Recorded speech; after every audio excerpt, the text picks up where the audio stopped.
Welcome to Star Wars Action News, helping Star Wars collectors collect better. This is Brock, Star Wars Action News Book Club liaison, with a spoiler-free as possible review of Star Wars Catalyst, a Rogue One story by James Luceno. Review copies courtesy of Del Rey Books and Random House Audio. Star Wars Catalyst, a Rogue One novel, is a companion book to the upcoming movie Rogue One, a Star Wars story. The book takes place over the course of about 5 years or so, tough to exactly say how long, starting during the Clone Wars during the time of Attack of the Clones, and ending with Jyn Erso, the protagonist of the Rogue One movie, as a youngster of 6 years old or so. There are plenty of passages of the characters reflecting on the past before where we meet them in the story here, but not legitimate flashbacks of those time periods. The action revolves mostly around Jyn's father, Galen Erso, her mother, Lara Erso, and their friend, Imperial Commander Orson Krennic, who is one of the men in charge of the Empire's secret project Celestial Power. That means the Death Star. Who we know is the villain in Rogue One, and from the second trailer that he eventually captures Galen Erso against his will to do his work. One thing this novel does do is thankfully explain in detail why this Death Star project took 20 years to complete. If you remember, at the end of Revenge of the Sith, we see a space station already under construction, and during A New Hope, the battle station becomes fully operational for the first time. That was a head-scratcher for me for all these years, and I finally get some reasonable explanation why. And I am not a world history expert, but I got a definite World War II atomic bomb Manhattan Project influence off the secret project aspects of this novel. The greatest scientific minds at the time working on solving energy issues for a superweapon, that sort of thing. Not to mention, of course, the normal Empire-Nazi regime similarities we've seen before, and most directly to Star Wars, the resemblance of the seduction of Galen Erso by Orson Krennic, as detailed in this book, to the seduction of Anakin Skywalker by the Emperor. It's impossible to ignore. A different ending to that seduction here, but you'll see what I mean when you read the book. As a lead-up to Rogue One, Catalyst is far superior than last year's Star Wars Aftermath was in that respect to The Force Awakens. It seems much more connected to the upcoming movie because many of the characters in this book are actually in Rogue One, even if this book doesn't center around the main character of the upcoming movie. Orson Krennic does seem like the movie's main villain, but the protagonist is Jyn Erso. While she very much is in this book, we don't spend time with the character we'll be seeing in Rogue One, as she is a baby and then a child during the course of the novel. In addition to Krennic and Jyn, Galen and Lara Erso will also be in the movie, and we do get some brief time with Saw Gerrera, who will be played by Academy Award winner Forrest Whitaker in the movie, and as many of you know, Saw was a character seen in the Clone Wars cartoon. Star Wars fan favorite author James Luceno returns for another novel, and he is always welcome as far as I'm concerned. He has previously written some incredible Star Wars backstory novels, and I'd put Catalyst more in his Tarkin novel area rather than his novels Millennium Falcon and Darth Plagueis.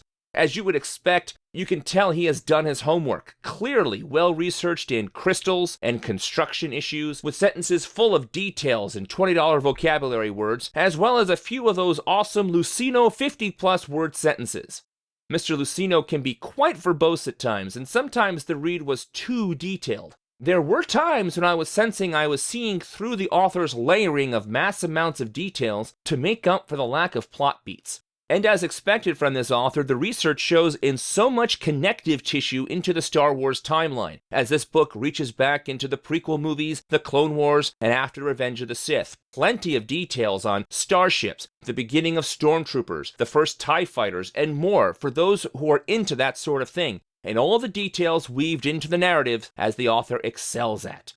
So on that level, Mr. Luceno succeeds, as he always does. But the thrust of this novel is all background on the characters, especially Orson Krennic and Galen Erso, and there is no central mystery or page-turning plot boiler suspense. This is a story of the machinations of Krennic and the lengths he went to get the materials he needs to build the Death Star and to get his old-school chum Galen Erso, the galaxy's authority on kyber crystal energy, to work on the Death Star's main superweapon laser, much of the time without him even knowing about it. Krennic realizes that Galen is the only one who can conduct the research to make the super laser a reality, and Erso is vehemently against getting involved with anything military. A conscientious objector during the Clone Wars and then in the Empire's struggle with insurgents across the galaxy, He is all about the research and how his work can solve the galaxy's energy needs efficiently. Krennic manipulates Galen without him knowing, as well as many others through this book, to make sure his needs and the Emperor's are met in relation to this weapon, and the justification of the Empire's tyranny and need for this super battle station.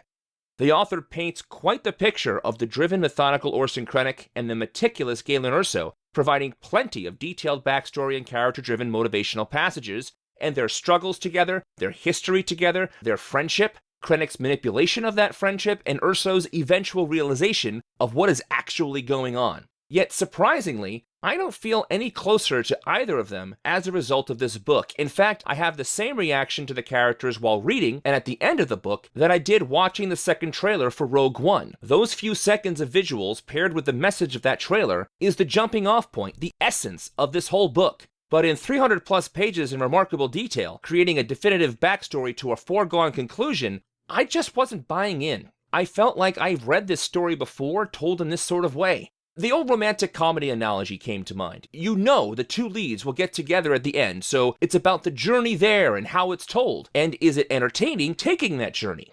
A lot of detail on how Orson Krennic and Galen Erso met, how Lyn Erso and Galen got together, how Orson felt about that relationship at first and now, Lyra's impressions of Orson and Galen at their first meeting, Galen's need to work and how obsessive he gets when he can't solve a problem, and how that affects his family, his wife, his relationship with his daughter. A whole lot of this stuff that, while certainly gives a life story to all of these characters, it wasn't engaging me. I just wasn't going along with it. It felt superfluous. My favorite character moments are Krennic manipulating Galen, and smuggler Has Obit, Mas Amedda, and his interactions with Grand Moff Tarkin and Lyra. And they're fun because of the subtext and real meaning underneath what they are actually saying to one another, all those polite pleasantries. Krennic against Lyra Erso, Jin's mother and Galen's wife, is a real highlight of the book, as Lyra is written as a woman of her convictions, who sees through Orson's charming ways and the Empire's excuses for their appropriation of planets and star systems. Luceno does a good job of what I call the Krennic versus scenes, because he has such a talent for taking what could be a simple chapter to get from point A to point B and crafts it perfectly, utilizing the opportunity to build character moments upon character motivations, interactions, and status. For example, the first scene where smuggler Has Obit meets Orson Krennic on the Star Destroyer, and how Krennic completely traps the smuggler in his own words, and that Obit has no choice but to work for Krennic by the end of the conversation, revealing the cunning of Krennic and how he plays people like a chess game, much like the Emperor, Grand Admiral Thrawn, or Grand Moff Tarkin.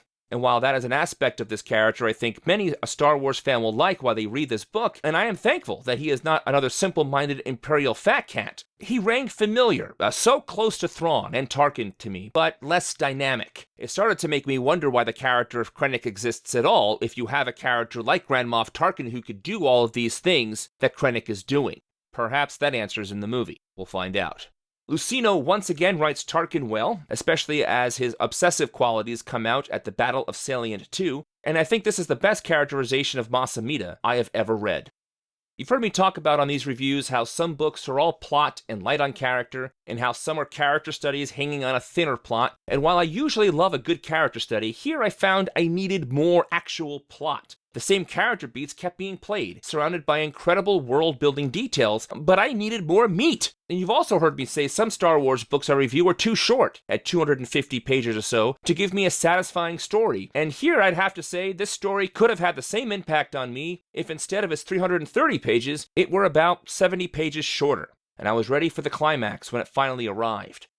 Reading this novel ahead of seeing the movie, do I feel more connected to any of these characters? I mean, I guess so. Regardless of how well this book is written and the scenarios that are played out in this book, in this reviewer's opinion, this book is not needed to enjoy Rogue One. It is bound to be interesting to Star Wars EU fans to have this, and by all means, if you're interested, you're getting a well-written book by a premier Star Wars author with characters that you will meet in the movie. But I don't think you need to rush out and read this before seeing the movie.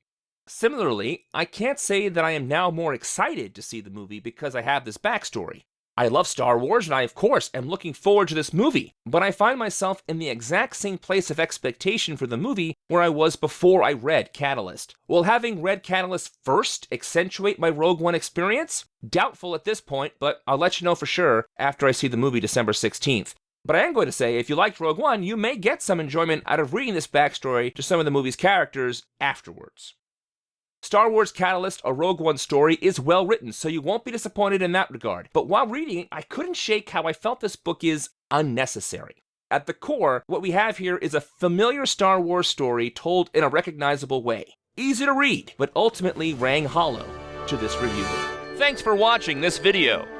You can see full episodes of Star Wars Action News with more collecting news and reviews at swactionnews.com. We also have thousands of toy and collectible photos in our photo gallery. If you enjoyed this video, please subscribe to our YouTube channel. May the pegs be stocked and the Force be with you.